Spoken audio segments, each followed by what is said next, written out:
Hi, everybody. Hi. How are you? I hope you're good.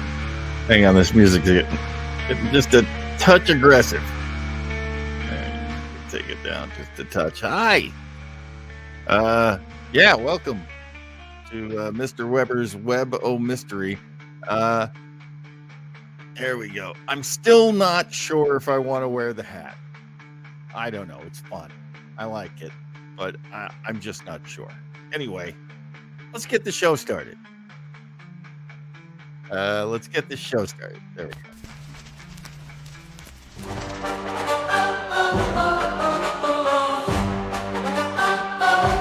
Mr. Weber's Web O Mystery.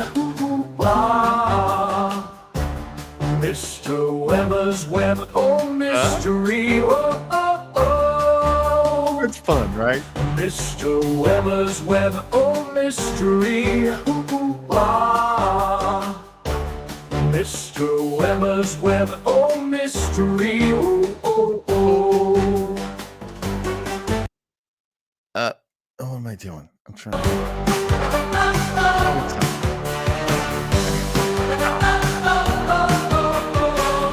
There we go. Trying to find the volume. So, yeah, welcome to the show. It's a shambles. I won't lie to you. It's a lot for one man to handle, and yeah.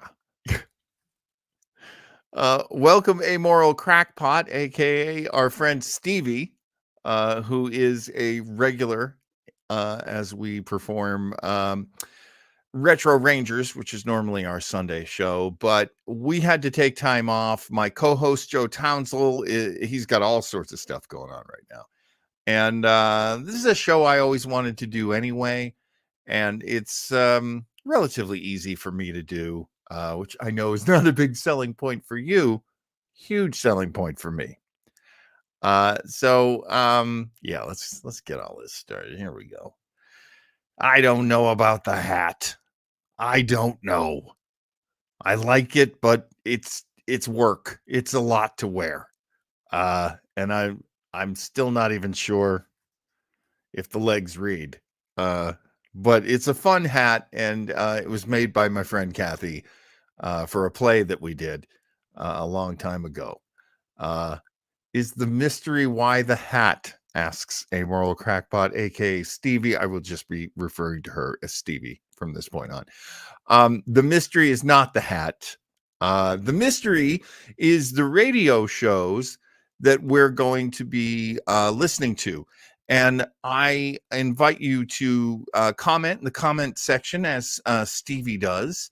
And I will throw them up on the screen during the show. I used to do a show of old time radio plays and shows and such because I love them. It's one of my favorite hobbies in the whole world. And it was called Captain John's Haunted Radio from Space.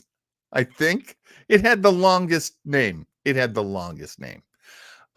one isn't exactly a short name, I will admit, but yeah, it's is it the Stevie asks, is it the radio show?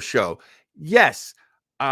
Yes, the radio show is actually a title that I had quite a while back, and I was going to use it, but then my friends and my wife and I started a stage show of performing old time radio shows, performing the scripts, and we're calling that the radio show. So this one is going to be the Web O Mystery. It's something I thought it up when I was like 19 or 20. It was like, someday I want to have a show where I'm a horror host, and it's called Mr. Weber's Web O Mystery. Ha! And I never lost the desire to do that. So I'm going to play a couple of shows for you. One I don't know really well. We did play it on Haunted Radio like 2-3 years ago, and I've never listened to it since. So that'll be fun. We'll listen to that this time. And then I'm going to make sure my speakers are right. I'm so sorry I didn't check this before. Yeah, we're good. Yeah, because that would take planning and intelligence, and I am not great at either of those things. But let's start with this show, Bela Kiss. If you have any comments, feel free to type them into the comment section. And just a reminder, if you're listening to this as a podcast, you can always catch it live. I will be doing this show. Right now, the plan is doing this show every Sunday at 5 p.m. It will be under an hour. It will be uninterrupted. So we'll be listening to these shows together. And if you're here for the live video stream, you can comment. And if the comments are working and they're not too dirty, come on, let's keep it clean. It's still very early. If they're family friendly, I'd be more than happy to put those comments up on the screen and probably laugh at them because, as you know, I love it when people make me laugh. I'm a pretty easy laugher, and I appreciate everybody's opinion. I do love the comments that are coming from Stevie so far. He's lying. He came into the world a grown man of 6 foot something, full beard, smelling of Trader Joe's. Okay, that's funny and not entirely untrue. Stevie also says it's 2 a.m. somewhere. See, that's the thing. I think of this as like a late night show, but it's a lot to do it late at night. So right now we're going to be doing it at 5 p.m. Because we got listeners on the East Coast, maybe in London. Maybe. Oh, we don't. Who am I even kidding? All right, let's get started on our first show. I want to try to keep this whole broadcast under an hour. First show is Bela Kiss from, I believe, Unsolved Mysteries. Let me.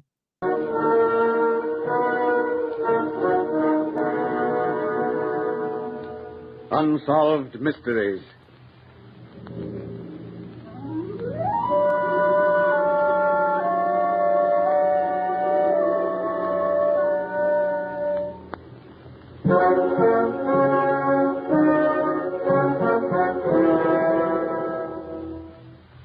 Out of deference to persons who may still be living, character names in some of these true unsolved mysteries have been changed. The moving finger writes, and having writ moves on, nor all thy piety nor wit can lure it back to cancel half a line, nor all thy tears wash out a word of it. In all the history of crime and criminals, the truth of that quotation was never better proved than in the amazing case of Bela Kiss, the mystery man of Europe.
It is the year 1914. The scene is the office of the Chief of Police in Budapest. The chief is seated behind his desk, while in the doorway stands a woman. Her face is white. Terror stares from her eyes, and her hands tremble as she tears her tiny handkerchief to pieces. But, Chief, you must believe me. Your assistant does not. But I tell you, someone will be killed if you do not listen to what I have to say. Now, sit down, my child. Calm yourself. I am ready to listen to your story. Last night I went to the theater. I sat next to a gentleman. We looked like a gentleman. We spoke about the program, you understand? I understand. And having spoken to him of the program, he suggested you have supper? Yes, we went for a drive in his motor car. And he asked you how you would like to visit his home? Yes, sir, but how... How do I know? It's always the same story. Of how much money did he rob you? Money, sir, I had no money. He did not rob me. He tried to kill me. It was horrible. I nearly died of fright. No. Complete the story. I went to his home, at Castle it was. He asked if I would like to have my fortune told. I said yes. He told me to gaze in the crystal globe. But first he gave me some pale yellow wine to drink. Yeah, go on. I felt my senses slipping away from me. I was staring hard in the crystal. A shadow, I know not what, made me glance in the mirror. I saw him. He stood behind me, his eyes glaring, green they were, eyes of fire, his face almost black. And in his hand he held a piece of green silk cord. It was looped and had a slip knot. He was going to slip it over my head. Yes, and then? Then I fainted. The next thing I knew, I was lying among the shrubbery in Erskadett Park. Very well. We will look into the matter. You do not believe me, do you? Oh, I would not say that. No, Sorry. Someday you will regret. Goodbye. 3 weeks later, a wealthy society woman tells a similar story to the Budapest chief of police. 4 weeks later, another. In each instance, the description given by the women of the castle, of the fiend who drugged them, is the same. The World War breaks out, and the police department is disrupted. But the citizens of Vienna and Budapest are terrified at the alarming number of missing women. On farms, in gardens, behind hedges, in abandoned buildings, bodies in various stages of decomposition are found, and all are bodies of women. The chief is frantic, and with a woman assistant and 2 detectives scouring the countryside in search of a building that will answer the description of the castle, he meets a government official. Well, Chief, what are you doing out here? Seeing the country? Well, what are you doing here? The government has ordered the seizure of all gasoline for the war, you see. I'm detailed to this district. I'm in a few minutes going to that castle upon the hill. The castle? May we go with you? Certainly, it will be a pleasure. Oh, this is Herr Hartmann. He is the gentleman who told us there's gasoline stored at the castle. But get into the car. We should be off. Oh, yes, indeed. I am There stories here around here. Yeah, it's an unusual country. You know, there is a tragic story behind that castle. Yes? Indeed, yeah. Bela Kiss, he owned the castle. It's a very beautiful wife. They were so happy. Everybody in the village was happy in their love. But alas, Yeah, what? she disappeared. Poor Bela Kiss was desolate. She had run away with a younger man. It was terrible. What did he look like, this Bela Kiss? He was a handsome man, tall, elegant, thin-faced, I would say, and black-haired, high cheekbones. It's the same man. It's the description given by these different women, all right. You're looking for him? We certainly are. But go on. What is the finish to the story? An old woman went to do the cleaning at the castle. Bela Kiss told her she must not go into a certain room. Regular Bluebeard story. But the old woman, like all old women, was inquisitive. She looked. And saw what? 5 big vats. We have good reason to believe these vats contain gasoline. Oh, but here we are at the place. We'll soon know for certain. Out of the car pour the officers. The empty castle rings to their footsteps as they make their way to the forbidden room. Strangely enough, the key is in the lock. The door creaks. There are the 5 vats against the wall. A strong odor of alcohol. They move forward and look into the vats. Horror stamps their faces as they see in each vat a naked woman, and around each neck the bluish mark made by the strangler's cord. Name of all the saints. Where is the wreck? This is ghastly. I have come to find gasoline, and I find 5 corpses. 5? Yes, but with all the corpses found throughout the city. The garden. Get the men to dig the garden. I shall have it done. On the instant, I shall have it done. Yes, and you have, you know of this monster, this Bela Kiss. Where is he? He was killed in the war. 26 bodies of women were found buried in Bela Kiss's garden. Over 160 pawn tickets relating to the women's wearing apparel and jewelry. Furious that death in the war had cheated him the capture of the monster, the chief returned to Budapest and tried to forget the horror of the 5 vats. The war over, the chief is sitting in his office when through the door bursts the woman who had first warned him of Bela Kiss. I have seen him. I saw him today, not half hour ago. Why, who? What are you talking about? The man who tried to kill me at the castle. I saw him, I tell you. Oh, impossible. I have checked the war records. He was killed in Serbia in 1916. See, here are the records. I have kept them. Bela Kiss died of wounds August 9th, 1916. I do not care. Do you think I could forget him? Never, never, I tell you. He is alive, this fiend. But it's impossible, I tell you. Bela Kiss is dead. But soon the chief was to doubt his vehement assertions, for within a month he was to hear another story of a woman almost strangled under identical circumstances, although at a different place from the now empty castle. Besides this, the terror of missing women returned to haunt the citizens, and once again the decomposed bodies of long-dead women were found in desolate places. In just a moment, you will hear a solution to the strange case of Bela Kiss, the mystery man of Europe.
Ladies and gentlemen, inasmuch as any solution must of necessity be supposition, liberties of time, place, and character have been taken in the solution for which you have been waiting.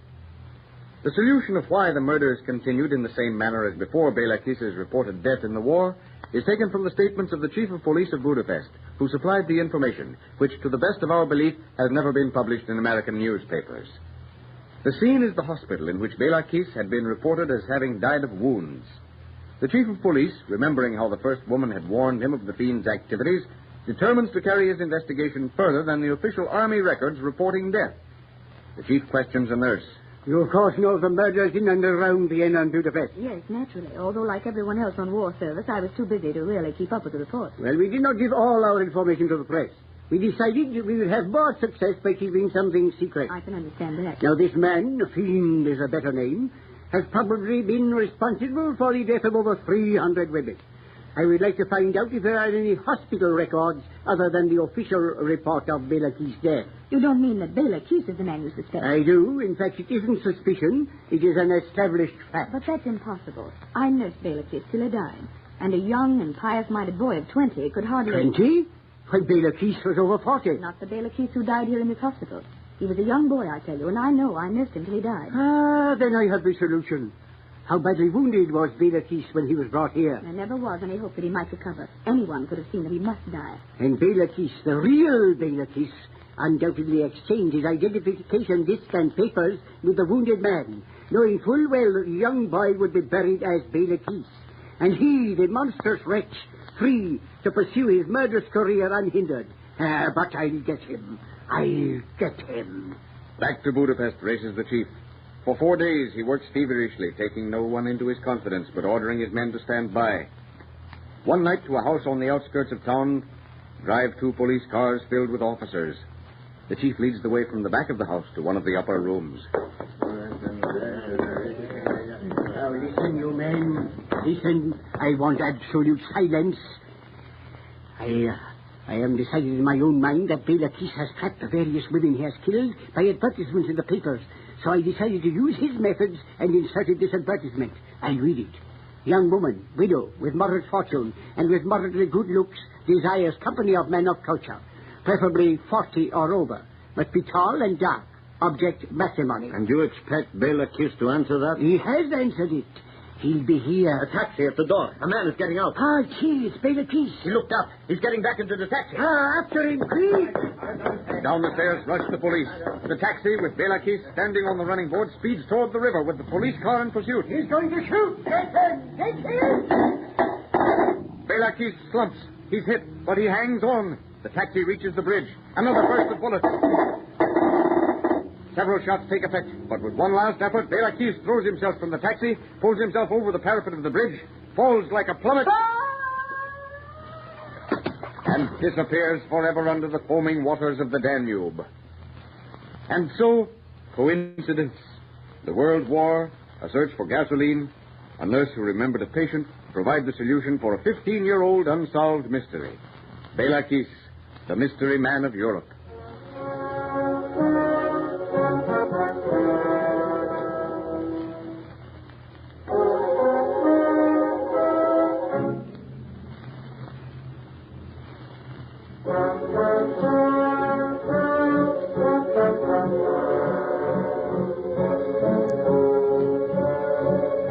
This is Mr. Weber's Web O Mystery. I'm pretty sure it's just music at this point, so I am going to talk over it. Stevie, that was a great suggestion. Thank you. It's really interesting how they reference the story of Bluebeard. Not a story I know incredibly well, but it is basically, handsome man gets a gal in his castle. He's a serial killer, she finds out. Stevie is writing in the comments, there was a theater group here in Long Beach that did classic radio style shows, but I think they went poof after the pandemic. Yeah, I would really hope that people would rediscover the stage and how to get things on the stage. That is one of my favorite things to do, and people love it. People enjoy it. And as I mentioned earlier, we are working, my wife, my friends and I, we are working on a radio show that we will do on stage. It's called the Radio Show. And the whole idea behind the Radio Show is that we are there primarily to make the sound effects and to have the music, and all of the acting is stuff that we also do. But it's a mixture of how groups normally do it. Normally you get a big line of actors and a big line of microphones, and they're all holding their script, and then they hide the sound effects team, the Foley team, over in the corner, and then they hide the musician over in the other corner, and it's relatively static. These shows can be incredibly enjoyable, don't get me wrong, but I've done them before. A lot of people have done them before. And we thought, what if we were all doing sound effects? What if the whole cast and the person at the keyboard, what if we were all contributing and building this story through sound, and our acting was just kind of incidental? We're pretty good actors. I mean, I love the people I'm working with, and they're all great actors. So we're not as worried about that. We're more worried about, can we make good sound effects? I'll let you know as that show gets closer and closer. Maybe we can follow up on it a little bit in the future. It is another one of my passions, but my passion, of course, right here, right now, is playing you old-time radio shows. I really wanted, with this series, to play you the shows that I love, that really made it happen for me. I consider some of these the greatest shows that were ever done, and I will dig those up for you in the future. We're going to keep listening to those because I really want you to hear what I hear, and hopefully you'll like it as much as I like it. Our feature presentation tonight, because again, we're going to try to get out of here in under an hour. Our feature presentation is just under a half hour. It's from a show called Quiet Please. We did play it on Haunted Radio a couple years ago, and it did not get the attention I think it deserves. So as I was putting together this show, I thought, let's dig this one up. It's called The Thing on the Fourble Board. This is an unusual show that it's from. This is an episode of the series Quiet Please, which was created by a writer and director named Willis Cooper. Willis Cooper is known for the Campbell Soup Radio Hour. Also, Lights Out. He worked on a show called Lights Out, which was a great and frightening show, and people love it. Oh, they love Lights Out. But Willis Cooper left at one point to do his own thing, and that became Quiet Please.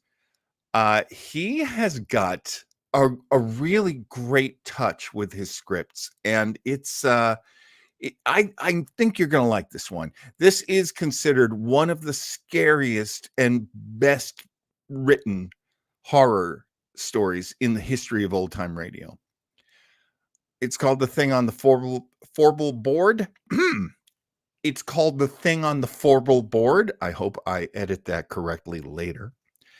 And we're going to play it for you now. If you want to join me in the comment section with Stevie, Stevie Arviso and I are cracking wise while these shows are playing, and live performances of Webo Mystery are going to have that. You can always join us and chat along with us. And I will throw all of these comments up on the screen. Almost all of them. Pretty sure all of them. All right, let's go. I'm yelling at me. I'm not yelling at you. It's time for The Thing on the Fourble Board.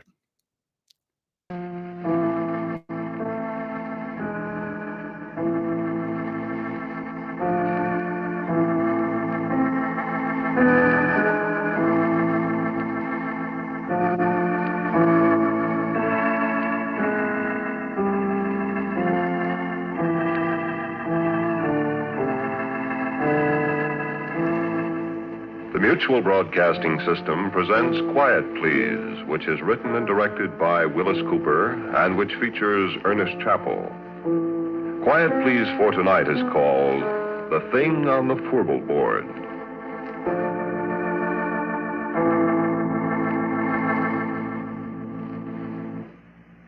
Me, I'm a roughneck. Well, I was a roughneck, 20 years ago. A little too old, too slow now. Besides, I got $1 now. I don't have to be a roughneck, you see. Married, got a nice home. Had to meet my wife. Hey, Mike. Her name's Maxine, but she likes to be called Mike. Mike! I guess she's busy out in the kitchen someplace. Besides, she doesn't hear very well. Shame, too. She's so pretty and everything. Well, you'll meet her. Sit down. I was saying I was a roughneck. Well, no, that doesn't mean exactly what you think it means. A roughneck is an oil field worker, specifically a guy in a drilling crew. Call them roughnecks like you call a section hand on the railroad a gandy dancer, a garage hand a grease monkey. Same time you work around a drilling crew for a while, you're going to be a roughneck in every sense of the word, boy. A derrick floor or a fourble board's no place for a guy with a bow tie. Because when you have to fool around with drilling holes that go farther down the ground than it is from the top of Pike's Peak down to sea level, sure they do. The time I was a roughneck, we got this one well down to 7,313 feet. That was a record. But last May, Pure Oil brought one in out in the Natrona Valley in Wyoming at 14,309 feet. That, friend, is almost 3 miles. Quite a hole, that, huh? Sure, I don't think there's an oil man in the world that don't wonder one time or another what's down there, besides rock and oil and gas. Oil that's made out of trees that died 20 million years ago. Oil that's made out of dinosaur bones. Oil that's maybe made out of the flesh and blood of men, maybe, that beat each other to death with a stone axe, ate saber-toothed tiger for lunch. Yeah, you get to wondering. You look at the cores that come up from way down there, and sometimes there's little shells, trilobites mostly, that was alive when Manhattan Island, where New York is, was under half a mile of ice. We found something once, me and Billy Grunwald, and something found us. I'll tell you about it. We were down to around 5,400 feet. We'd set casing. We began to get water, so we had to stop drilling and cement off. Well, you see, when water begins to seep in the hole, you pull your drill pipe, then you let down a cementing shoe inside the casing, and you plug up the bottom of the hole, casing and all, with quick hardening waterproof cement. Then when it's hard, you drill through the cement and go on down, and the cement outside the casing at the bottom keeps the water out. Well, we had the drill pipe all pulled and cracked. The cement was setting, see? So we was shut down, waiting for it to harden. We'd been coring just before. Well, you see, a core drill is hollow.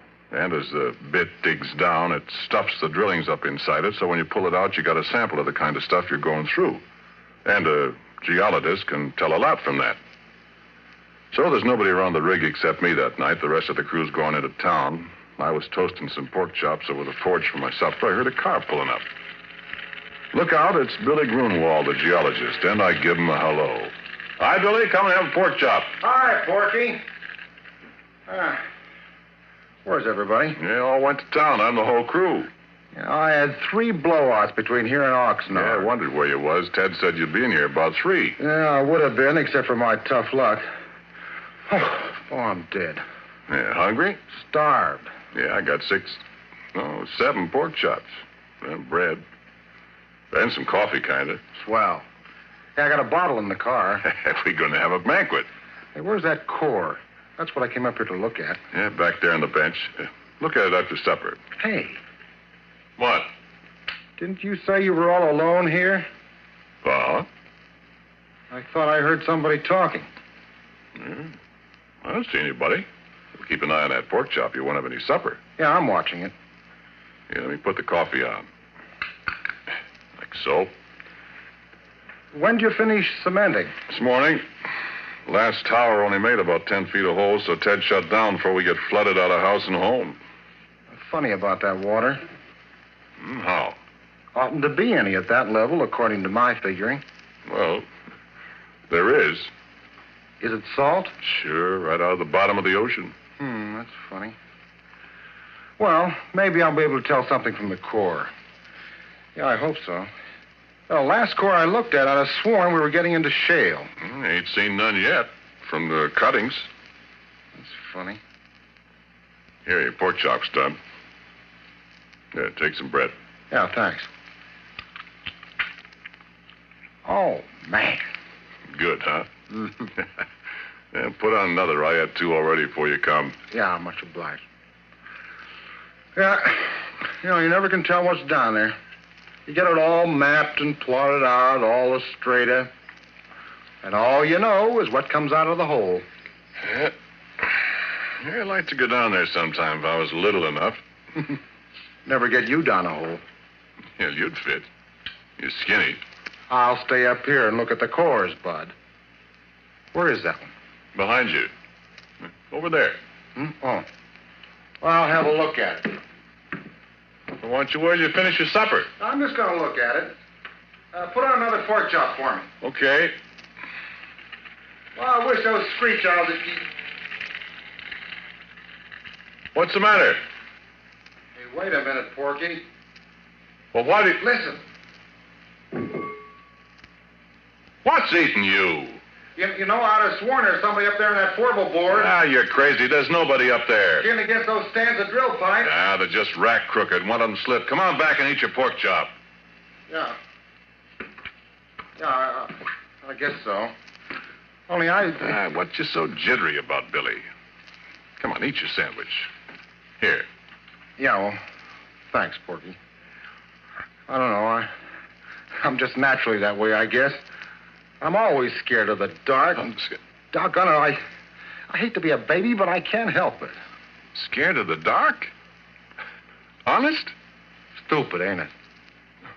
Oh, I don't know. Everybody's scared of something. Me. Spiders scare the tar out of me. Black widows. Oh. I know how you feel, Billy. There another light over here? Yeah. Here. Ah. Oh. That's better. Hey, listen, Porky. Go out to the car and look in the left-hand door pocket and bring back that bottle, will you? That's what I need. Okay, kid. Okay. So I picked up a flashlight. I turned around and went outside. I found the car. And I got the bottle. And the floor of the derrick was all lit up, and when I saw a beam of light suddenly flash up toward the Fourble Board, I laughed. Billy Grunwald and his ideas. Sure, I looked up. There wasn't a darn thing up there except the drill pipe racked against the fingerboard. Oh, this Fourble Board. Well, you've seen oil derricks or pictures of them. Do you know that little platform that runs around the outside of the derrick about halfway up? Well, that's the Fourble Board. Well, you see, a drill pipe comes in lengths, and you handle them with several lengths screwed together so as to save time getting them in and out of the hole. 2 lengths is a double, 3 is a triple, 4 is a fourble. When you pull the pipe, you heist it up inside the derrick with a traveling block, which moves up and down from the crown block at the top of the derrick. Then when a fourble of pipe is pulled out, it's held in the rotary table. You break the joint with tongs, like a great big Stilton wrench, you see. Snub a cable that's fastened to the handle over the cathead on the drawworks, and that breaks the joint. Then you hold the tongs on the pipe, give the rotary table a few turns to unscrew it. You heist away with the traveling block and swing it over against the fingerboard, lean it against the derrick. The guy up on the Fourble Board takes off the traveling block. You do it all over again till you got all the pipe out, you see? Well, there wasn't anybody up on the Fourble Board except a screech owl, and it flew away. So Billy turned his light off, and I come on inside. And just as I come up the steps, he let out a yell. Yay! What's the matter? What's the matter, Billy? Hey, come here. Look here. Well, what's it? Look, Porky. Where did you find that? Now, listen, Porky, I give you my word. That was embedded in the core. Why, it couldn't be. I tell you it was. Look where I dug it out. Hey, you know what? That rock there comes from a mile underground. And it's been a mile underground for 1,000,000 years. And look at this. And I did look. And what he was holding was a gold ring. And it was all carved and filigreed just like jewelry. And there wasn't any kidding about it. It was real.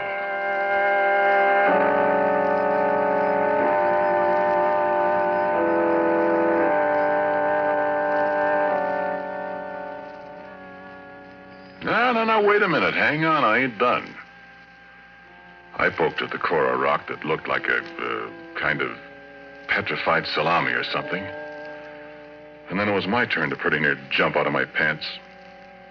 Because right alongside the place where Billy dug out the ring, there was a mud-covered but very unmistakable finger. I picked it up, and it was cold, and it was heavy, and it was solid rock. At least it felt like solid rock. And I looked at Billy, and Billy looked at me. He started to rub the mud off this here stone finger. And as he rubbed it, it begun to disappear. No, he could still feel it, he said, but when the mud was gone, neither one of us could see it. And he dropped it to the derrick floor. It went clunk, and we couldn't find it any place. So you know what we done? Well, we took that bottle and we took and finished it, Billy and me. We finished it in one slug apiece, and it was a full pint of bathtub gin. It tasted just like so much well water to me.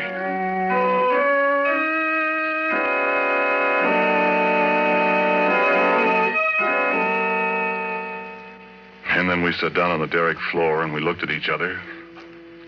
We didn't say a word. My eyes got heavier and heavier. The last thing I remember was I heard some kind of noise that seemed to be coming up from down the Fourble Board 80 feet above us. I shut my eyes a minute.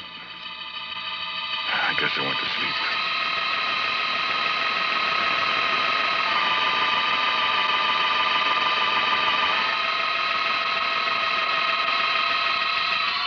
And I had awful dreams. Black Widow. Spiders crawling all over me with gold rings on their legs. Things I could hear, but I couldn't see up on the Fourble Board. Billy Grunwald climbing up the ladder outside the derrick in the moonlight. Faces looking at me, and I couldn't figure out who they were. Then I was waked up by a horrible scream. A crash alongside me that shook the whole derrick. I opened my eyes to see Billy Grunwald lying on the floor 2 feet away with a broken neck.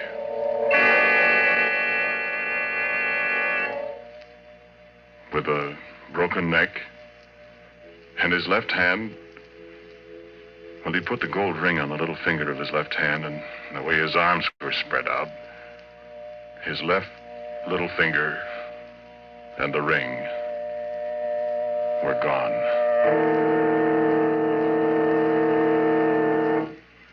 Well, friend, I got out of there. I run down to where Billy had left his car, and I got in. I stepped on the starter. And I couldn't get it to go, and then I remembered after I'm pretty near run down the battery that Billy had taken a key. I wasn't going up there and go through a dead man's clothes to get it. So I sat there in the car and shivered all by myself till daylight.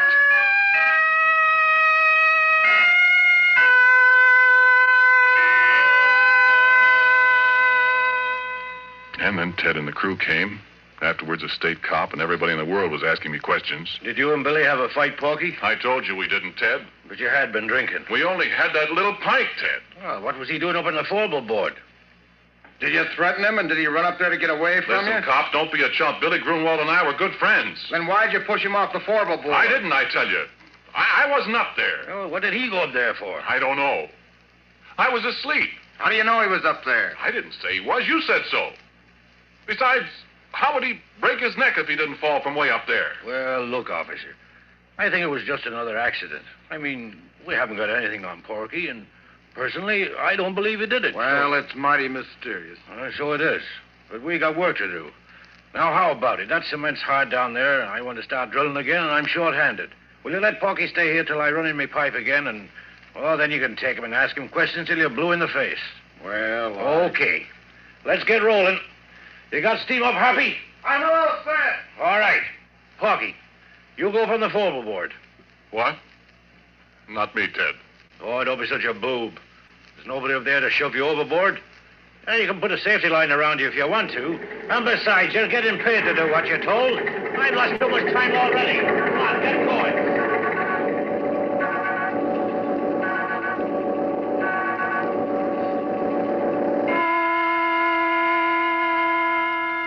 So, okay, I go up on the Fourble Board. And you can bet I took a good gander around before I did anything else. No, I couldn't see a thing. So I signaled to the driller to let down the traveling block, and he did. Came sailing down from up above. I was just reaching for it to pick up the first Fourble of drill pipe. Gave a big jerk, and the cable broke. It dropped and nearly pulled me off the Fourble Board.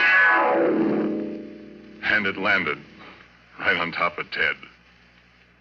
And if you have any idea what a guy looks like after 2 tons of metal land on him from 80 feet up, yeah, you keep your ideas to yourself.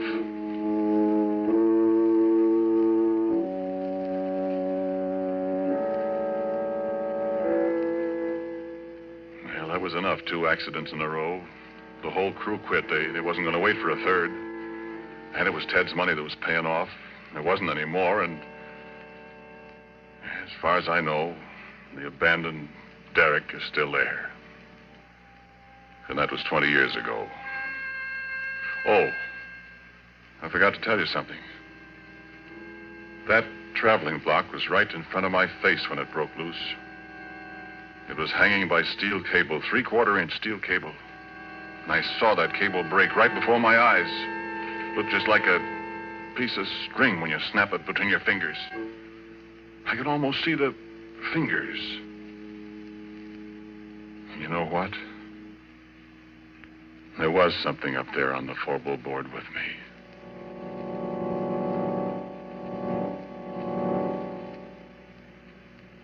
And so a couple of days later, I came back. I don't know if there's anything in the world as desolate, as dismal, as dead-looking as an abandoned oil well rig.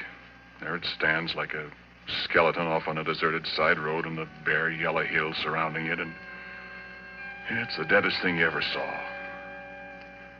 I sat in my car for a long time looking at it. Everything was just the way we'd left it. I looked into the floor. The smashed traveling block was there alongside the rotary table. There was a little mutter of steam from the boiler. That was all. Then I heard a tinkle of something as it hit the ground alongside me. I looked around. There wasn't a soul in sight. But at my feet was the gold ring that Billy Grunwald and I had found in the core of rock that came from a mile underground and from 1,000,000 years ago in time.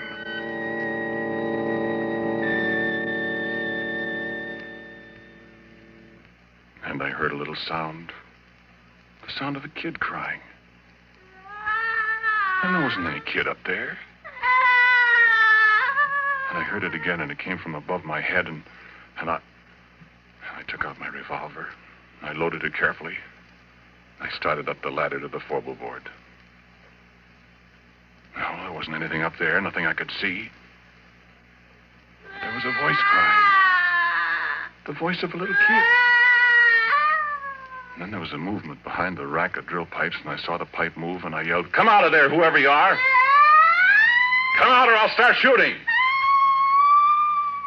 And the stand of pipe shivered, and I thought, what can it be that can handle that heavy pipe like jack straws? And then there was a crash.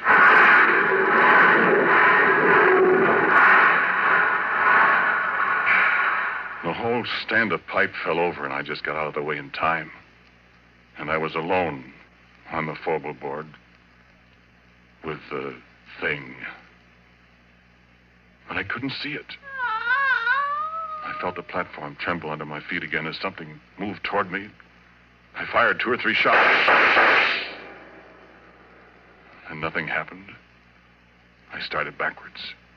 I knew it was following me because I could hear it meowing like a cat. My feet tripped over something. I saw it was a big can of red lead that somebody had left up there. Without thinking, I picked it up and I threw it at the sound, and it splashed. And there it was. And I wish the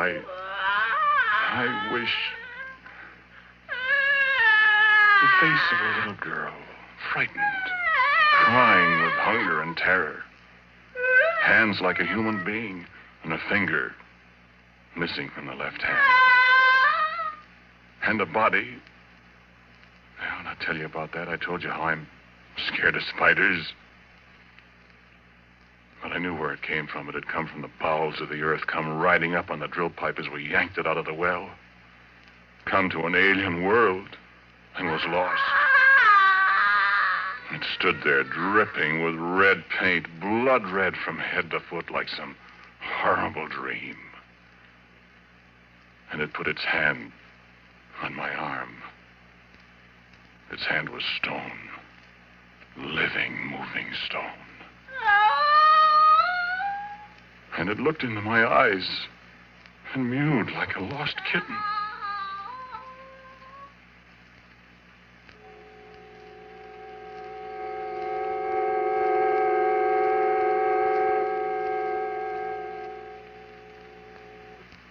"20 years ago, I discovered many things about it, what it used for food, that it was deaf, that it was invisible and couldn't see people when it was invisible, that if you sprayed it with mud or paint or grease paint, makeup, then it could see people. And believe me, I didn't want to see its body. I can see that in my nightmares. But its face, I can't help wanting to see that pathetic little girl face. I'm afraid maybe I've fallen. But it's very beautiful. And when it's well made up, it's... But making it up, rubbing grease paint on a stone face that looks at you and smiles, and it makes sounds like a lost kitten yet. I can disguise the body in long dresses. She can't hear very well, and when she's hungry, I have to stay out of her way. I found out what she likes to eat, remember? No, sit still. Sit still, do. Sit still or I'll have to shoot you. I want you to meet my wife. Or rather, my wife wants to meet you. Mike. Mike. There she is. Come on in, dear.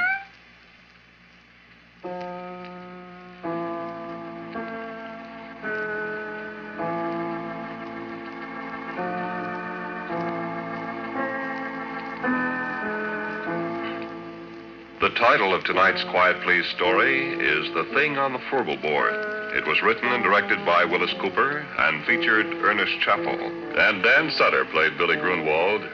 Pat O'Malley was Ted. And Cecil Roy was also a member of the cast. As usual, music for Quiet Please is played by Albert Berman. Sound by our good friend Albert April. Now, for a word about next week, here is our writer-director, Willis Cooper. Well, I'm reasonably sure that all the characters in tonight's stories were completely fictional. At least I, for one, hope so. Next week, the story is called Presto Changeo, I'm sure.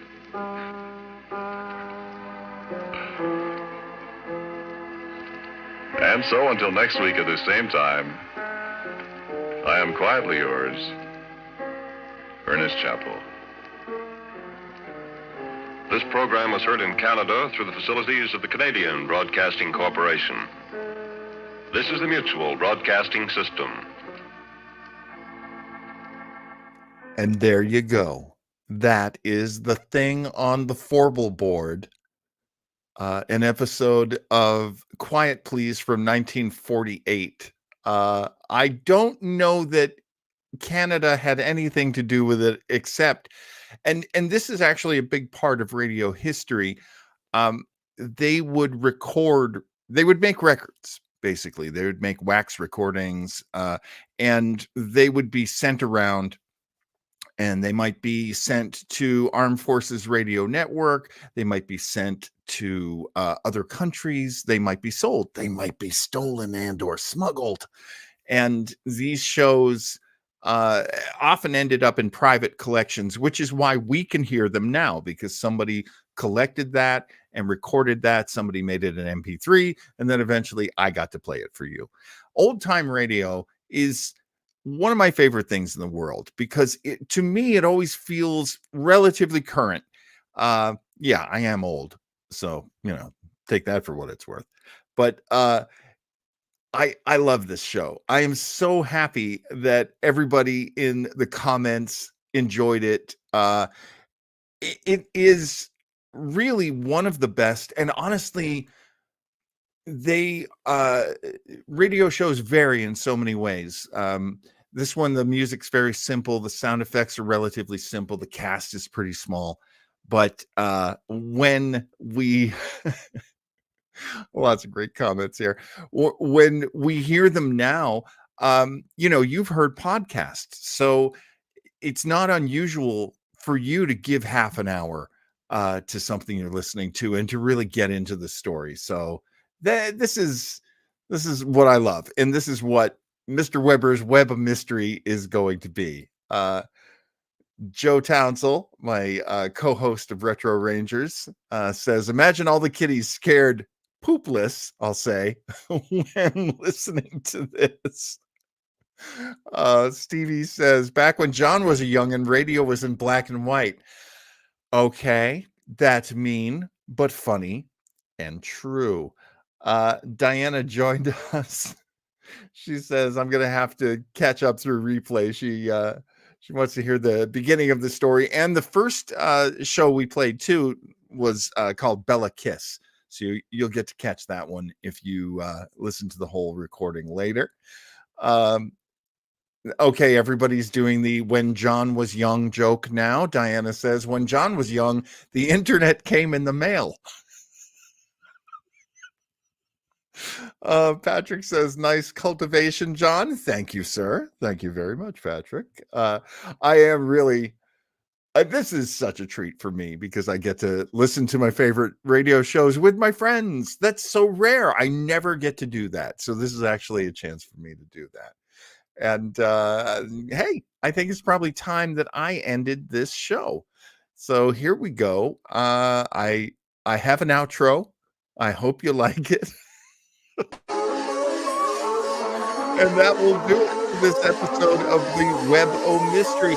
5 p.m. next week on Sunday. And next Sunday, I'll tell you, I'm going to play you one of the most legendary stories, one of the most legendary shows, one of the most legendary characters in all of old time radio. And I'm very excited to share that with you. So if you can't be with us live, adding to the chat, allowing you to put your jokes and your observations and your reviews up on the screen. I love doing that as well. You can't be with us. You can always catch us later. Just go over to Weber Internet Team, click live for our live broadcast, and find the episodes. You'll also find episodes of lots of other shows we did. Haunted Radio, which was precursor to this show. Of course, Retro Rangers, which is the show that regularly appears in this in this spot. I can't believe I'm almost stretching this out to an hour. John, stop it. Just say goodbye.